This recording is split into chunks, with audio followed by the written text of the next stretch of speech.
আসন্ন ত্রয়োদশ জাতীয় সংসদ নির্বাচন ও গণভোট উপলক্ষে কুমিল্লা ও চাঁদপুর জেলায় সার্বিক আইন পরিস্থিতি নিয়ন্ত্রণে রাখতে স্বাভাবিক রাখতে 750 জন বিজিবি সদস্য মোতায়েন করা হচ্ছে।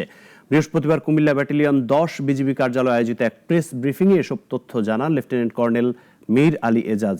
বলেন, প্রতিটি উপজেলায় কমপক্ষে 2টি করে এবং গুরুত্বপূর্ণ ঝুঁকিপূর্ণ উপজেলাগুলোতে 3টি করে প্লাটুন মোতায়েন করা হয়েছে। এ সময় সবার সহযোগিতায় উৎসব মুখর ও শান্তিপূর্ণ পরিবেশে নির্বাচন সম্পন্ন হবে বলে আশাবাদ ব্যক্ত করেন তিনি।